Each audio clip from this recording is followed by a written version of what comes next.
down tight over your ears. So take it away, Dave and Becky. Hey, thank you, Nighthawk, for that. This is Dave. And Mackey's. Shiny Side Out on WZZR, coming to you from Australia for Revolution Radio on freedomslips.com. It's home to fresh, unfiltered ideas and conversations. You'll find those in the chat room.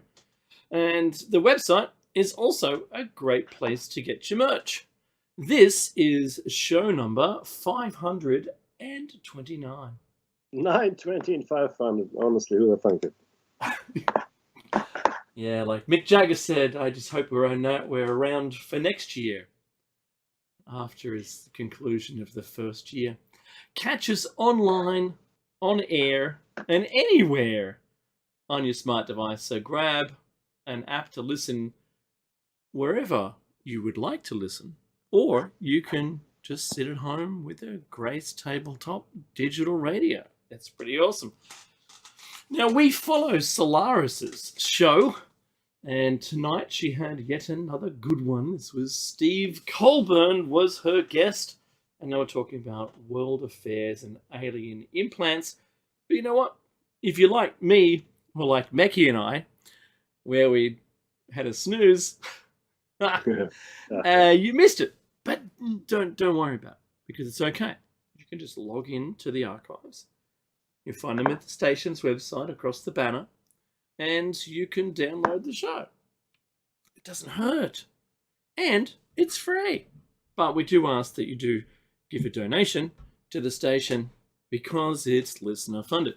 And the station will accept monies in any way, shape, or form. I think they've covered everything that's possible.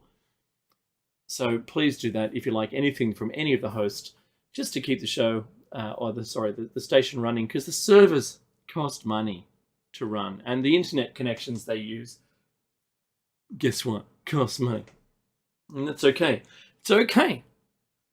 There's a lot of people that listen. It doesn't take very much per person to be able to make this show, this station continue to run. I should say that. But you know, Mecky and I also have her own way of donating money to us too, if you felt it necessary. We will happily accept that. Very necessary. Yes. Preferred if it wasn't a corporation of any kind. And if the caveat is, if it was from a corporation, then we would make sure, we would ensure that we would still be able to talk our talk about them too. It wouldn't set them aside for us to ignore them. Okay. So we'd be blessed, Mackie, if that happened one day. Two souls for sale. What? What? Is there a cross line? Is this a party line? Someone is here, eh? Yeah, that's right. No, it's crazy. Okay, so broadcasting out of Darkinjung country is where I'm broadcasting from, Becky. And I'm coming to you from the Darak Mob's country. Oh, Darak Mob, yes, the mob. Absolutely, that's who that's the group they call themselves.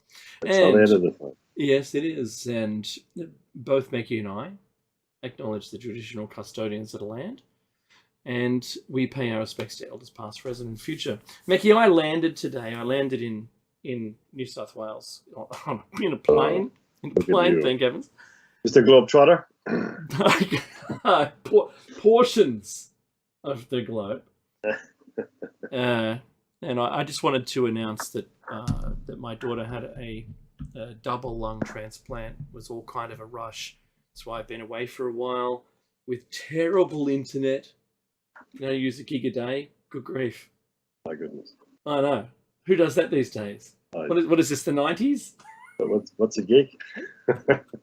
Yeah, it's such a small measure these days about how much. I have unlimited internet at home. And it's quite fast for what it is, but it's still like 18 years old technology from the US. I'd like two farthings and a copper apple, please. I'll have 1 liter of petroleum distillate, please. Yeah. So look, that's why I've been all over the place, guys. So sorry about that. And my daughter is doing very well. There'll be an update next week. No, that A is small good one. news. That is excellent news. And, That's really good. Yeah, I'd never been in an air ambulance and flown 1,000 kilometers. That's pretty cool. So, oh, and for look, everyone who follows me on Facebook, there, I do an update every couple of days there. But I was really surprised, Mickey. Some 400 people that all expressed their love and healing energy towards my daughter, and I read a lot of those out to her, and that was really nice. And I do thank everybody that contributed in that way. Doesn't have to be money, right? It's just love, hope, and healing energy was good enough for me, and certainly it cheered my daughter up no end. And in this crazy world, Mickey, that we live in, it's gone. I think we have to find a new word. Isn't there a word? You know Douglas Adams' the best feature was to be able to have a new word created to describe something. Yes, I agree. And if there was a new word, we should think about this. Come up with a word that describes an ever escalating craziness of the world's stage. Slump. What is it? We're stuck in a slump. A slum. Excellent. A slump. No, slump. A slump. A slump. I mean, if you make up a new word, you gotta give it some pizzazz, you know? Oh yeah, well, you have to kind of find an origin within other words to piece them together. You've got to be able to trace it. Yeah. As well. Yeah. Absolutely. Yeah, so let's do that, because I swear it's only getting crazier. One of the things that I've been looking into, this is via proxy, looking into how ships can avoid the possible trading of oil at sea. He says. Okay. So, because of all these sanctions, if Meki, say you and I, right, we had some oil tankers, but they never happened to go to any other port but our own, but seemed to get filled up. Extraordinary. That we'd be able to, in some way, cruise about the sea, the oceans, and the sea sounds so medieval, doesn't it? Cross the sea, because the sea wasn't an ocean back then, and just kind of fill up, and then come back again, and empty our gotten gains, not ill-gotten, but just gotten gains, and not have visited any other port. And it's actually possible, and there are ships that do it. So if you have a super heavy oil tanker, it might be filled up by several smaller ones because the docking fees are less. That makes sense. Yeah. And it might, who knows what origin that fuel is. You have some boats that are registered in Panama or something. Right? Boris, test oil for blood. Much blood? No, not much blood, Igor. It's good. It's good. It's good oil. It's good oil. So you could, by doing this, you could possibly avoid some of the trouble that's currently imposed upon either if you were a country, as Meki's accent suggested. I'm a country. Currently in the media a lot, right? Or you're just one of the others in the world, that's the wrong accent, who wishes to obtain fuel tapping one's nose on the QT, if you know what I mean. Nada. Nine. All right. So, yes, there absolutely is ways of doing it. For the most part, I've learned today through one of the show's fans that this sludgy, goopy, sulfurous fuel, which is the byproduct of removing a ton of the other fuels from it, like diesel, for instance, and all of the methylated spirits and metho and all the other things. That sludge, which needs to be heated up to become less thick or be able to increase the flow rate, to be able to be burnt in a diesel engine. This stuff is traded all the time because the cost is way less. Thinking about a huge vessel, I mean, absolutely super huge tankers, they burn a great quantity per day in dollars, and you could halve the cost or greater halve the cost than the regular fuel consumption of diesel, but with this other slum, I don't know what you call it. It's goop. But the only problem is you can't burn it in anyone's sovereign waters. It can only be in international waters. And I suspect that the exchanges of this stuff would also take place in those areas as well in international waters. Because if you were found to be burning the crud oil, not crude, but crud, take the E off, then in someone's international waters, in someone's sovereign water, then you can be fined a great deal of money. Yeah. Okay, you know what that reminds me of? Okay, yes. This is what that reminds me of. What's this? I was traveling in Germany in 2012 or 11, I can't remember. And I hadn't been back for many years. And I'm standing at the platform at the train station in Cologne, as it were. And there was a big yellow circle in the middle of the platform. And then I walk another, 50 meters, another big yellow circle, big enough for 3, 4, maybe 5 people to stand comfortably inside. Like a big yellow circle, right on the floor of the platform. And there were probably 3 or 4 of those on the entire length of the platform, but not on either end, but right in the middle of the platform. So I'm going to, what's this yellow circle for? Mm-hmm. Oh, that's where the smokers stand. I said, what? Well, yeah, you're allowed to smoke in that circle. And I look up. There's no, ventilation. There's no massive fan that's sucking up the air. This is just, a yellow circle in the middle of the platform where people stand and smoke. And I said, what's the point? Oh, well, you can smoke inside the circle. But everybody shares the smoke. Oh, but see, it's the yellow circle. Don't you understand? This rule of being able to burn this crud in international waters is the same. Oh, you're no longer in my sovereign waters. It's the 7-mile rule, you see. It's okay. This crud knows that the toxic fumes know not to come and enter my sovereign water and airspace. Oh, really? Damn straight. What's happening? So making the yellow circles. Place your hands in the yellow circles. I love that. Smoke you. Wrong answer. Are you human or alien? I watched that on Viceland. They played it all day. Yeah, I know they did. Yeah, I love it. How good is it? No. But look, okay, this is just another. This is just Fifth Element, by the way. That's one of the best movies. This is another carrot stick of crazy here. The schlumpf we find ourselves in is becoming Severius. Severius. That was perfectly cromulent. So. Perfectly cromulent, absolutely. We are witnessing a crisis opportunity. That's what we do. Yeah, that's like a crisis and opportunity at the same time. Just never waste a great opportunity. Oh, and don't they? Yeah, that's the thing, though, right? That's what they say. All these parasites, they never waste a good crisis. They don't. They really do not.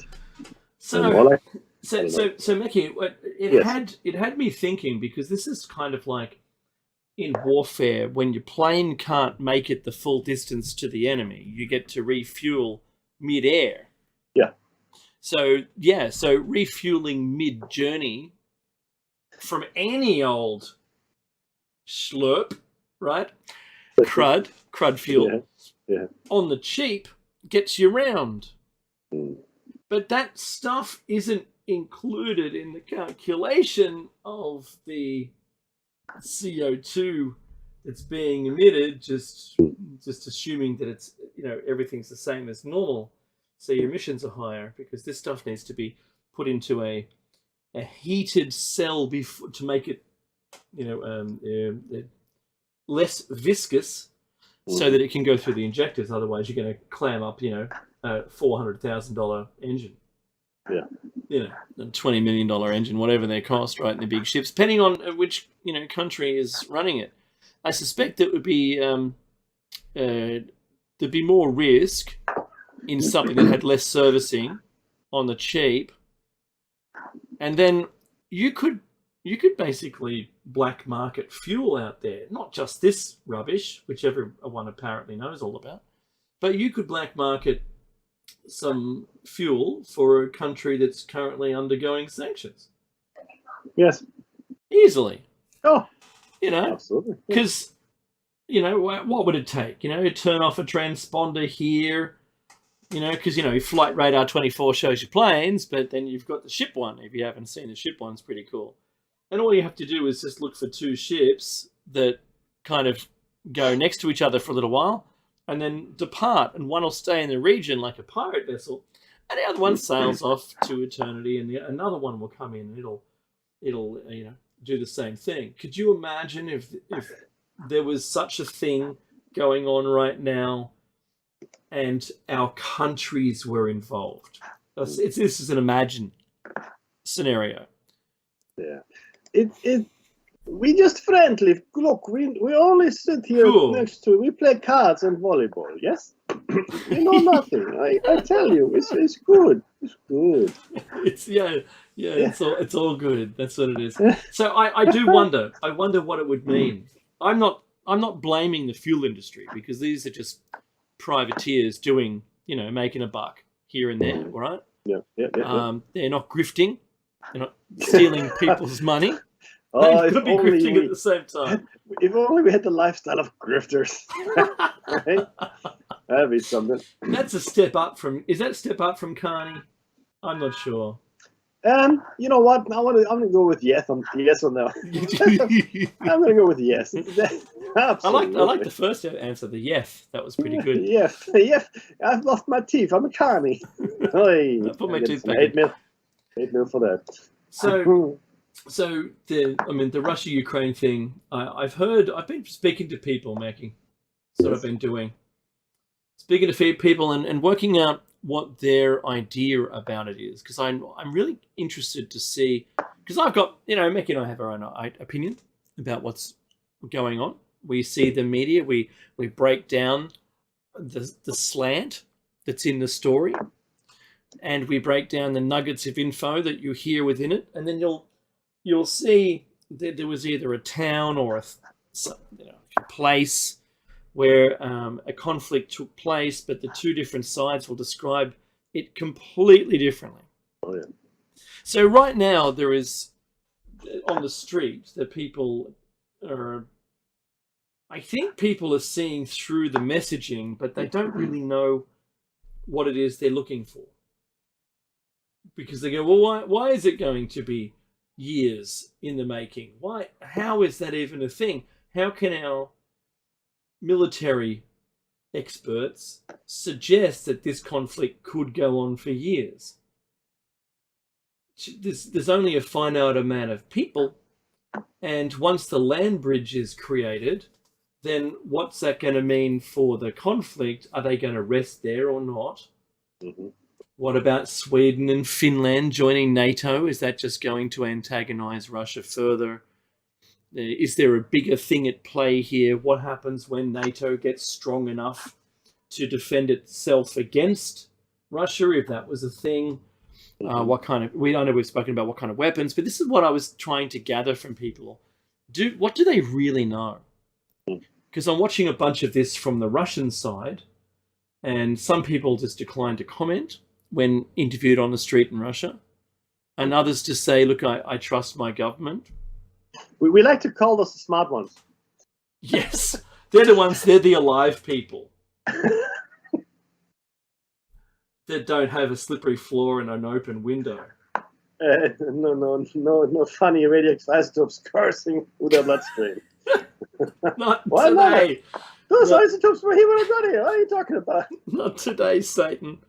So, yeah, you don't know. And so I thought, look, it was pretty interesting. In Melbourne when I was talking to just random people in the street, thinking I'm a complete crazy person, which is, I'll give them that. What I thought was odd was that there was a really strong mix of them in the belief that, yes, this thing is going on, but Russia was lying to its people. That was the strongest message, because that's what our Western messaging is all about. And I said, well, if you're on the other side of that coin, what do those people in Russia, you're not getting that message, are you? And they go, no, we haven't seen any of that. But we kind of just guess that it's going, quite well. Really? It's going well in a war that you're not involved in. Because what I'm trying to do, Mackie, I was trying to see whether this could turn into another perpetual war. Yeah, of course. Because you need something like that, don't you? In the Big Brother book of instructions. Oh, 100%. It reminds me a little of with that misinformation, disinformation. If a reporter had gone to Berlin in January of 1945. So, Mr. John Q. Citizen, how do you think the war's going? Oh, I think it's going rather well, don't you? That's right. The Russians are at the gate. Oh, well, that's where we want them, don't we? Hey, we got them right where we want them. Thank you very much. And how do you do, sir? They go, I think it's time for a book burning. I think it's time. You know what? I was just thinking that. Were you the next day? Were you warmed by that book burning? Oh yes, it was rather large. It was glorious. What was the German term for the book burning again? Was it Night of the Glass or something like that? No, the Kristallnacht. That was different. That was when they smashed in the window fronts of all the Jewish shops. Yeah. Book burning. Bücherbrand, I think is probably what they called it. Bücherbrand, but. You know what? There's no. I don't think there's a specific German term, which is a real worry in and of itself. It happens every day. We don't need a word for it. People can see it. There it is. It's daily. It's daily now. What? I've run out of books. I'm going down to the Print some more books. I'm getting some more. Print some more. We've ordered some on Wish.com. They're coming. They'll be here. I don't know when. They're going to be here soon, I'm sure. What? So, yeah. So, astounding. Just astounding. Because, the Department of Disinformation, or mis and disinformation, is... Alternative. Let's be politically correct here and call it alternative information. It's a ministry of... of quasi-truth. There you go. The Ministry of Truth. Mackie. And it's a page out of the book, 1984. I think, the thing is this, right? You read things like Brave New World and the 1984. There are several other books like this. Yes. And what luck, Marge, that there simply isn't a way in the world this could ever be true. What luck? Yes, indeed. What luck? I think it needs to get moved from the fiction section. Current affairs, yeah, that's right. And the thing is this, right? I'm going to do a meme. I have to do a meme for that. Please do that. Yeah. Because, number one, it's overdue. And secondly, you read any of those books today. I mean, maybe you haven't read them, right? And I know we talk about those books a lot. Do yourself a favor, though, and just read them. I mean, or go and watch the movies. I think the Brave New World has been turned into a TV series, right? But definitely 1984. Really? That won't kill it. Oh, yeah. 1984 is definitely a movie with John Hurt in the title role. And anyway, so just watch the movie or read the book, and then you go, oh, no, what?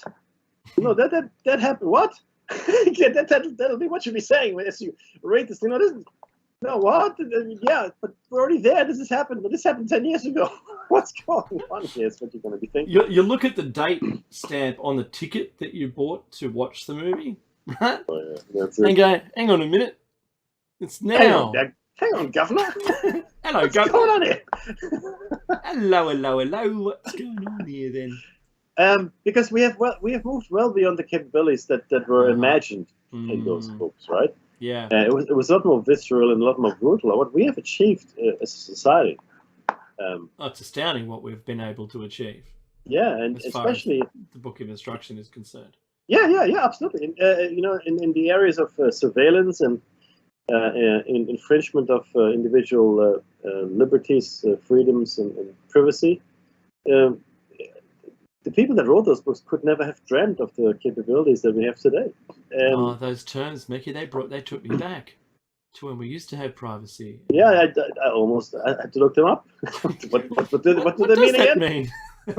I'm sure that it used to mean something. Yeah, I'm sure. Unwords. These are now unwords. Okay. These words have now been removed from the dictionary. Yeah, that's through not misuse, disuse. Disuse. Well, we don't really know what it's like in Fahrenheit 451, I think. The firemen. They're the ones that are doing all the book burning. They're the ones that burn. Because of course they are. They're the firemen, you moron. But they used to fight fires. What? What are you saying here? Really? This is actually in the book. They're firemen. What do firemen do? They do fire. Hello. How about I do me and you do you? How's that? Yeah, that works.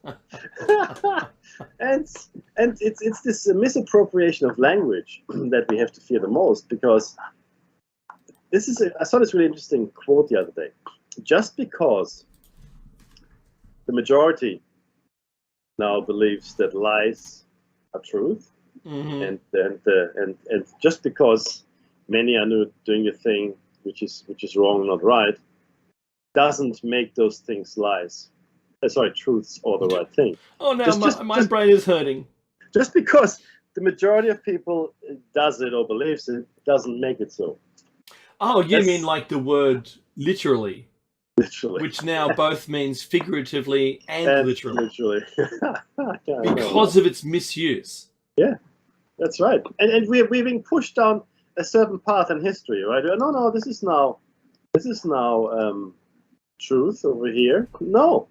I know, I think it was Goebbels who said, if you repeat a lie often enough, it'll become the truth. That's true. Ultimately is true, right? Mm-hmm. But everybody out there, listen to me very carefully. It doesn't. It doesn't. An egg doesn't turn into cheese just because say it does. Okay, it really doesn't. I've tried. After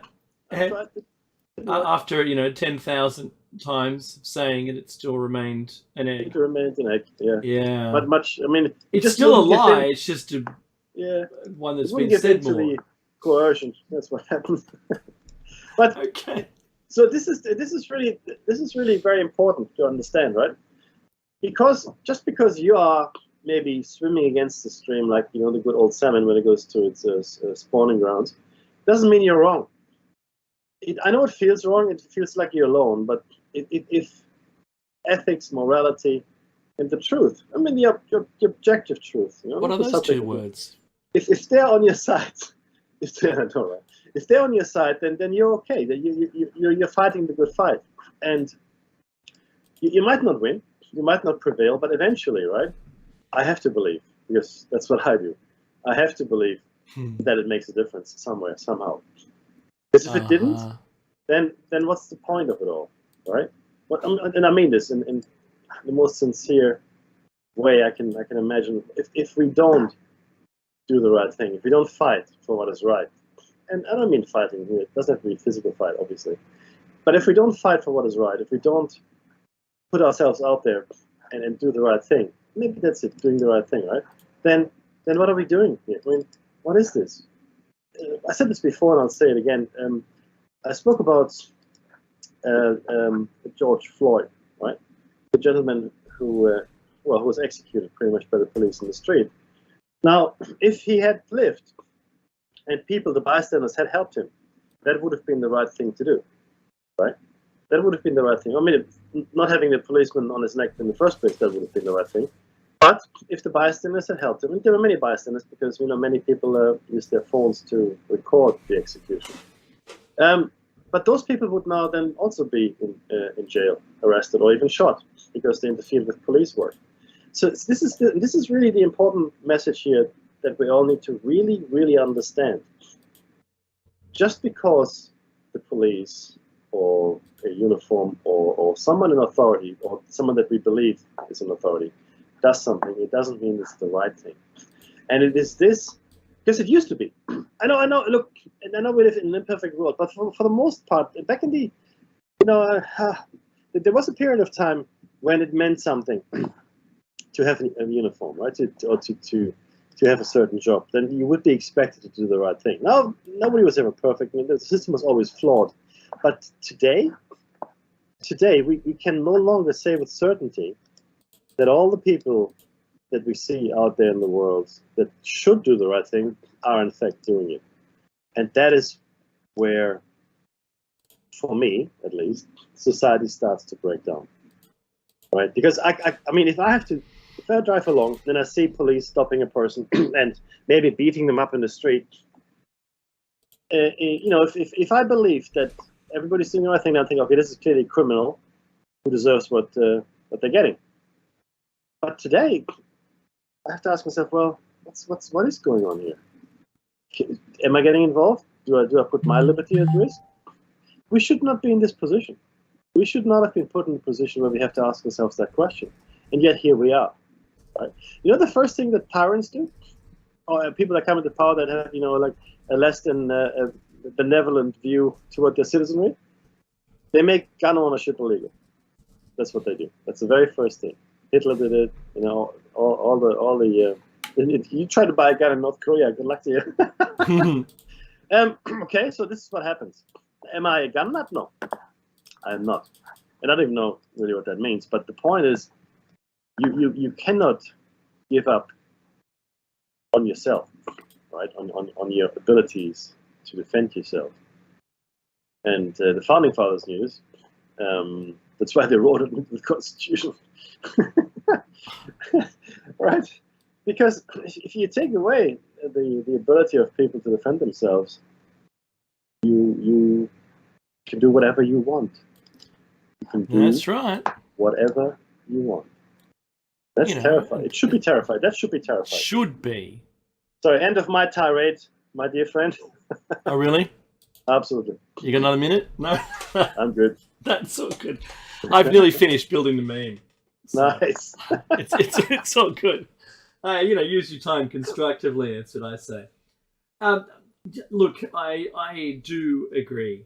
But what we're seeing, I have to say, what we're seeing right now is an era of big tech deciding what the voice is in this crazy world that we live in, deciding upon and being guided by who we're not quite sure, probably many vectors. If we were an authoritarian state, well, it could be the authoritarian state that is guiding big tech to say what can and what can't be said. Block who, ban who, delete or deplatform who. Not the who and not the band, but to each and every individual. That is an interesting place, and to me that's likened only to book burning, where you just refuse to hear the other message, and is from an authoritarian state's perspective, it's a tool they have to control people, and I completely understand how and why that would be used from time to time, because if you don't care about the people themselves or their ideas, and it's only your idea, then your idea is the only one that you want to be heard everywhere. That's correct. And it's usually because they fear the people's actual voice. You don't want people to be against you for whatever reason that is.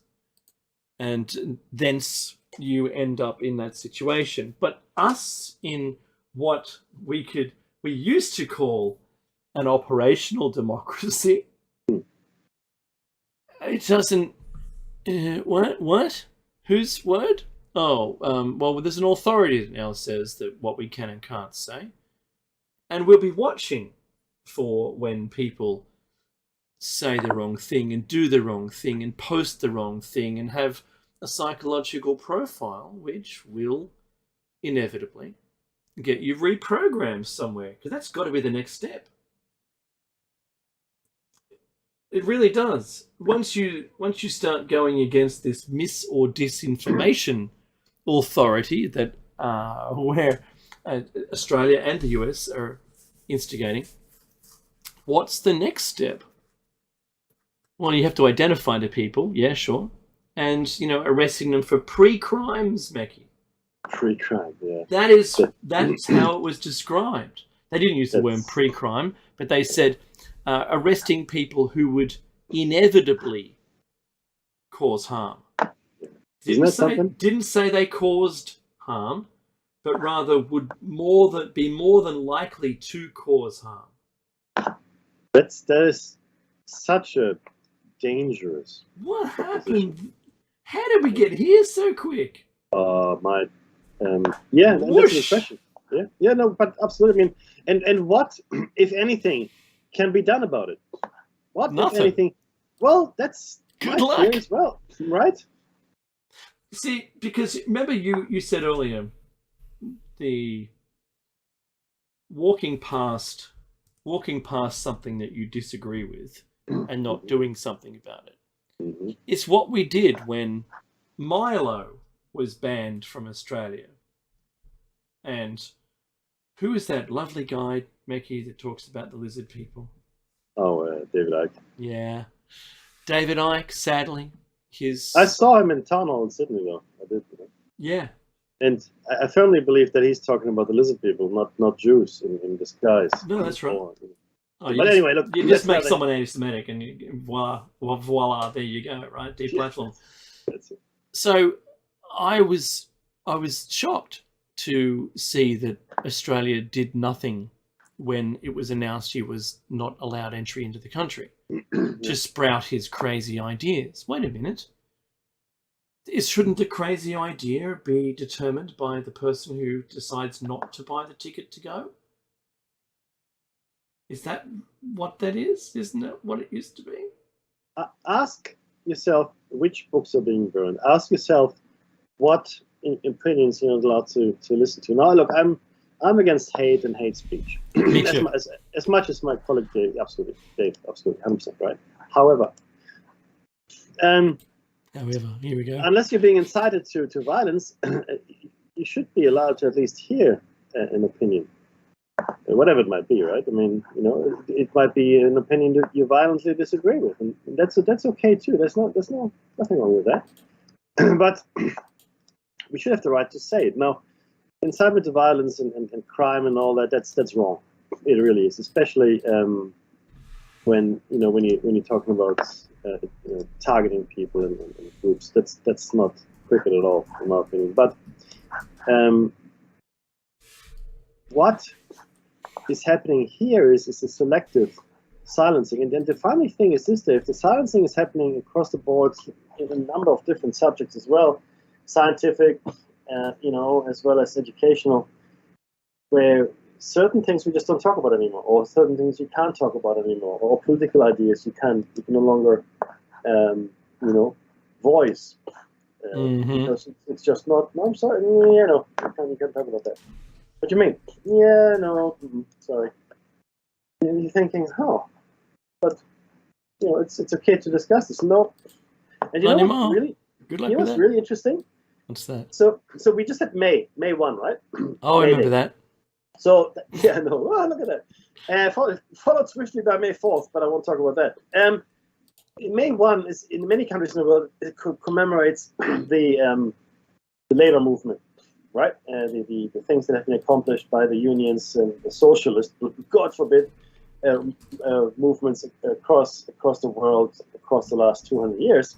And back in the 1880s, I think it was, people died. 8 people, in fact, I think, died in the States. I forget which state they were in, fighting for the day week, fighting for, the 8-hour day.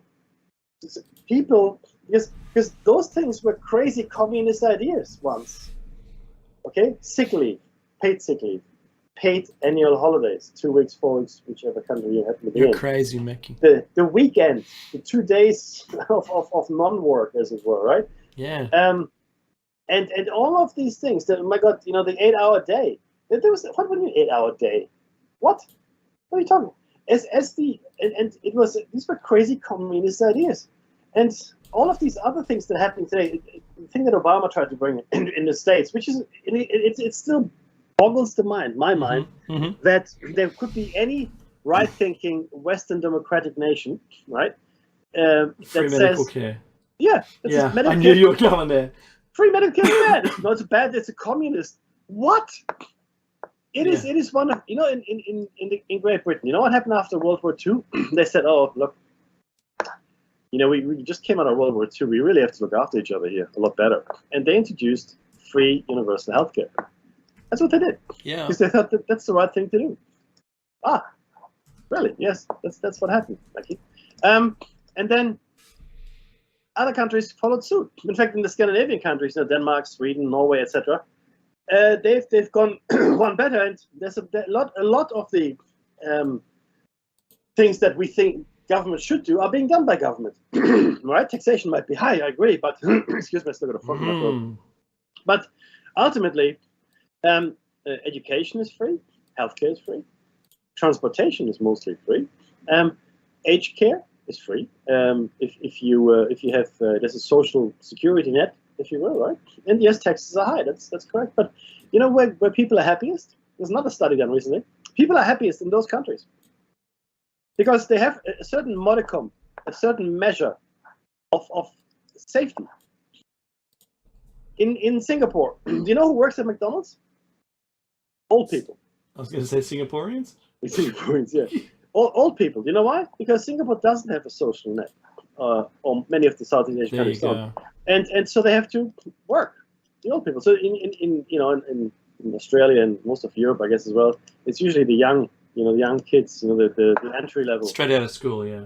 Yeah, that do these jobs. It's actually pretty good grounding for business. Yeah, I completely agree. I mean, it's if you get a job at any of those companies, good for you, right? I mean, you're doing something that's nice. You get a McJob. McJob, yeah. That's what you said. But ultimately, it's your first foray into adulthood having this kind of work, and in these countries that's just not a thing because the old people actually need this. Yeah, that's right. To live, right? Now, if you've worked all your life and you paid your taxes and whatnot, don't you think it would be fair? Ooh, what a dangerous word, Mackie.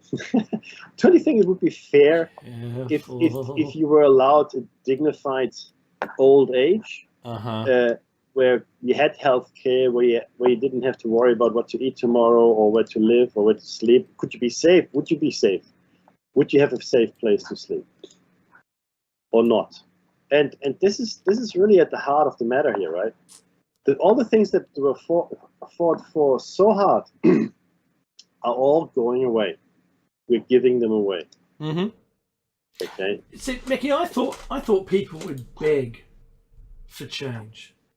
That a position would be created. A problem would be created. Call it a position would be created in which the outcome was the favour of the government's demand, rather than imposing something upon us, which seems to be the way that it actually goes on, which I think it's still astounding that we don't complain about it. But, I think we're so apathetic. I think the apathy is too high. I'm not sure anymore, Mickey. I did the voting compass the other day. I just want to say,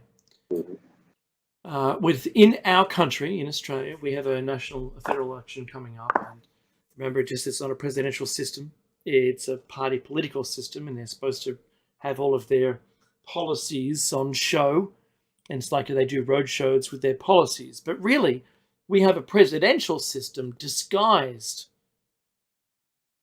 as a party political system, because the questioning is, which one would you prefer to be Prime Minister? Well, I don't want either of them to be as a preference. I want to hear their policies. What are they standing on or for? And they made a voting compass just for this purpose. And a friend of mine and I, we undertook the examination online to determine who we would vote for. And then they ask some questions after they've kind of determined already who you're going to vote for, by which policies you agreed or disagreed with. Then they ask you for who would have you have voted for, and then they show you the vector or the gap, the difference. They say, well, this is who you should be voting for because of all the things you answered. Right. And I keep thinking, Mackie, I know the voting process would take a little bit longer, but surely that's how we should vote. We should vote disguising the parties behind, but only have their policies on show. Mm-hmm. And that's how it should be determined, because, trotting around a personality or a non-personality, depending on who you're talking about. I had to Google one of the party members. I had to Google Adam Brandt because I didn't even know who he was. And that's kind of good that I didn't know, because they've been hidden behind the policies, although you haven't seen a peep from it. And I think that it's a bit of an aside here. I'm sorry, but the whole trotting a person around to gather votes because they're an attempt to be a populist leader is a complete farce. Because you're not voting for them in Australia. Anyway. So my friend and I, we laughed about the questions. And we laughed and laughed until we cried. Sorry. That'll be in a few weeks' time. And because it's this month, isn't it, Mickey? I think it sure is, my friend. Yeah, oh boy. Looking forward to that. And then, put forward the same idea, Mickey, that we talk about, and that is that it should be I think there shouldn't be preferences. My thoughts are, abandon the preferences. You vote for who you vote for, and then that's the makeup of the parliament. That's it. You know what? I don't know if you followed the news recently. This is actually a commercial news. I was astounded it actually played. Do you know what Malcolm Turnbull said? Did you hear that? Mm-mm. Oh, you haven't? No, I've been in. Oh, of course. I've been in isolation. So Malcolm Turnbull, a previous Liberal Prime Minister, in fact, the Prime Minister before this one, said this. He said, "Yeah, absolutely. It'd be great to have more independence. What independence? They call it the Teal, faction or whatever. The Teal independence, right? Vote for independence," he said. "A hung parliament is good," he said. This is a former Australian Prime Minister. Yeah. Now, I actually liked him always as a person, and I found it a crying shame when he was booted out of office, which in Australia happened a lot more than you think. Every 5 minutes, yep. Every 5 minutes. Oh, it's quarter to Prime Minister. Time for another Prime Minister. What? And yeah, it's only 3 Prime Ministers till Christmas. That's what it is. And there you go. I mean, but it was actually played. And Scott Morrison goes, "Oh, I've always respected all previous prime ministers, both Liberal and Labour, but I just disagree with this one." Well, there we go. Fair enough. What else would he say? But I was really going, wow, you just said that? What a thing to say! It's he just said. I mean, for all intents and purposes, he just said Australia's two-party system don't work. It just don't work. Yeah. I go, that's. Don't start your car too quickly. That's my advice to him. But don't start your car, hey kids. Who's going to start Daddy's car? No, yeah, take the keys. But yeah. So I think it's because look, he's not a fool, and I happen to completely, and I think Dave as well. We happen to completely agree with that statement. A two-party system for us in Australia means no change ever. No, ever. That's right. That's absolutely right. It's similar to in the States as well, where again, I come back to we're talking about Australia because we live here, and we talk about the States because it's such an important country, and because in the other countries that are important are dictatorships, pretty much, right, already. At least openly so. Woohoo! I know, right? And it's just a matter before we all become under one right? huge global dictatorship. Yeah, but out of 300, yeah, no. I'm kind of ready. Sorry? I'm kind of ready. Oh, I'm ready. I was born ready. Oh, no, but out of 300 million people, right? Yeah. In the States, really, there's Biden and Trump. That's our choice. I mean, or your choice, I should say. That's something. That in and of itself is quite the indictment of the system. The filtering hoops to which those persons had to progress to the next level. It's like a game. It's like a video game. To then defeat the boss. Yeah, we're at boss level now. Okay. Right. Those challenges that they ended up going through has what? How old? He was the oldest president you've got ever. Yeah. Ever had. Surely there's someone younger who can string two words together, who doesn't read the auto cue directions, can find his way off stage, and not trip upstairs, doesn't fall asleep during the what was the climate meeting? Yeah, I tied my own shoelaces today. No, you did. They're slippers. No. What will I think of next? So it really astounds me, and I would expect that all of the really good leaders are CEOs or entrepreneurs doing their business, rather than the dyed-in-the-wool public servant who is just doing what they're told, and that's all they ever do. And then there's a government within the government telling them what to do. Career politicians. That's in my opinion, are worse than the plague. Yeah. I'll give you a simple example. A little bit of time here. In Germany after World War II, there was this program called denazification. That's a real thing, right? I mean, there are lots of Nazis in Germany. That's going on in the Ukraine right now. Oh, yeah, but they're what was 70 years too late. Anyway, right. So that was a program, and I actually, for school, I had a project. I interviewed a whole bunch of people in our neighboring towns, right? It was a historical project for history, and we just interviewed, and we wanted to know how denazification went in our area of the world. And all the older people that were young then said that was just a big nonsense. It just didn't work at all. Well, I mean, okay, they got the big guys, right? And they got smaller ones that didn't really matter. But all the middle management types, if you will, in politics, right? they were all still needed to run the country, right?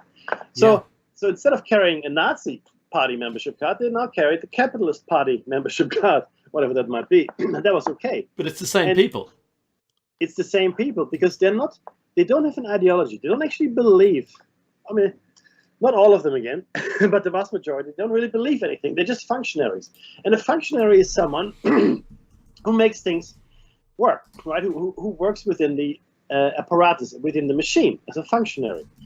He fills a function, and he or she, ensure that things are undertaken as per party doctrine, whatever the party might be. It doesn't really matter. And that's what we found. The vast majority of these Nazi middle management Nazi party members are functionaries. Today, communists. Yesterday, Nazis. Don't go away.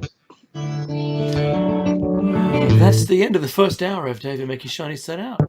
Catch us for the second hour. It's going to come up shortly. We'll be talking about prophecies. This is part 3, I believe.